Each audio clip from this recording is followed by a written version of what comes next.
আমাদের মোহাম্মদ জাহাঙ্গীর স্যার আমাদের ক্লাসে আসে এবং আমাদেরকে জাতীয় সঙ্গীত গাওয়ার জন্য বলে। তো আমরা সবাই জাতীয় সঙ্গীত গাইতেছিলাম এবং সামনে বেঞ্চে ফাহিম এবং অরিন দুষ্টামি করতেছিল।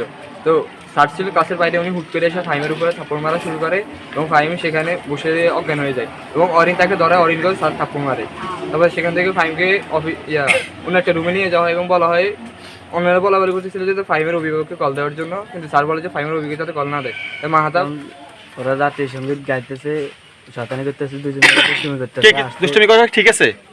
ঠিক আছে, দুষ্টুমি করছে। সারা আসতে আসি ওদের দেখতে, দেখি হঠাৎ করে আসি, মানে ওকে থাপ্পড় দেওয়া শুরু করছে। ফাহিমকে মারছে, ও আর আমি দুষ্টামি করে।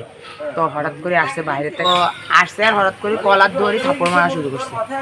মানে ওরা কেন শয়তানি করতেছে? জি, না কিছু বলেও নাই, সোজা থাপ্পড় মারা শুরু করছে, গালে আর ঘাড়ে থাপ্পড় মারা শুরু করছে। তো পরেও বসছে, বসার সাথে সাথে অজ্ঞান হয়ে যাওয়ার সাথে সাথে ওকে ধরি না মারতেছে, বলে যে নাটক করস কেন। তো পরে ও পড়ে যাইতেছিল, তো ওর নামে ছেলেটা ধরতেছিল আর ওকে দিছে থাপ্পড়। নিয়ে যাই, ওকে ধরে নিয়ে যাই অফিস রুমের পর একটা রুমে। তো ওইখানে যাওয়ার পর আমরা কিছুক্ষণ বসিয়ে আসছিলাম। বসে থাকার পরে একজনকে পাঠাইছে কল দেওয়ার জন্য, অভিভাবককে জানানোর জন্য।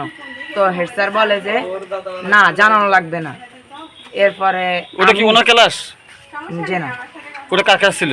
বেলায়েত স্যার। বেলায়েত স্যারের ক্লাসে উনি যে মারধর করছেন? জি, ঠিক আছে।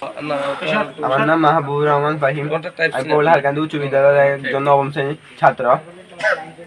আমাদের সকাল 9টায় আমাদের জাতীয় সঙ্গীত চলাকালীন আমি আর আমার একটা ফ্রেন্ড মিলে দুষ্টামি করতেছিলাম। তো করতে বলতে ওরকে আমি একটা থাপ্পড় দিয়েছিলাম আর কি। তো স্যারে আমি কি দেখলাম, আমার দিকে অতর্কিতভাবে আমাকে এমন এখানে ঘুষি মারা শুরু করছে। এখানে ঘুষি মারছে, গালে ঘুষি মারছে, ইচ্ছা মতো গালে থাপ্পড় মারছে, গেঁড়িতে মারছে। মারার পরে আমি এক পর্যায়ে পড়ে যাই। পড়ে যাবার পরে আমার আর সেন্সলেস নাই, আমি কিছু আর মনে নেই আমার এত কিছু।